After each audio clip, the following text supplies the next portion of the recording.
দান দান বাংলাম, কোরআনের জন্য রক্ত জড়াইলাম, কোরআনের জন্য পেটে পাথর বানলাম, কোরআনের জন্য অপমানিত হইলাম, সেই কোরআন তোদের কাছে আমানত রাখছি, একটা দিনও আমার কোরআনটা খতম দিলি না। আজকে যে তোর আমলনামা আল্লাহ আমার হাতে দিল, আমি আমার মালিকের সামনে তোরে উম্মত বলে কেমনে পরিচয় দেই? শুধু কি হাক্কুর হুক্কুর জিকির করছো এটা দিয়ে আমি পরিচয় দিতে পারবো? তুই যে হাক বুক করলি আর গুতাগুতি করলি, লাফালাফি করলি, এটা দিয়ে তো আমি উম্মত পরিচয় দিতে পারি না। উম্মত পরিচয় দিতে গেলে আমি নবীর সুন্নত তোর আমলনামায় থাকতে হবে, আমি নবীর তরিকা তোর আমলনামায় থাকতে হবে, আল্লাহর হুকুম তোর আমলনামায় থাকতে হবে, আমার মালিকের কোরআন তেলাওয়াত তোর আমলনামায় থাকতে হবে। গজল আর জিকির দিয়া, গান দিয়া আমার উম্মত হওয়া যায় না। যুবক ভাইরা, সেদিন আমার নবী লজ্জিত।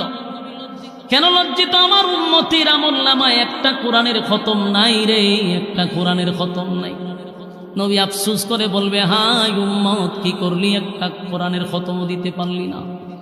কিন্তু এই সূরা ইখলাস, কুল আল্লাহ আমাদের জন্য একটা নিয়ামত।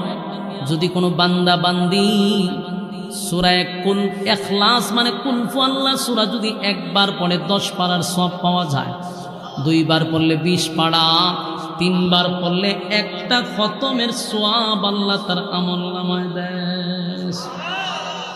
এই সওয়াব দরকার আছে নি? আমার সঙ্গে পড়ুন।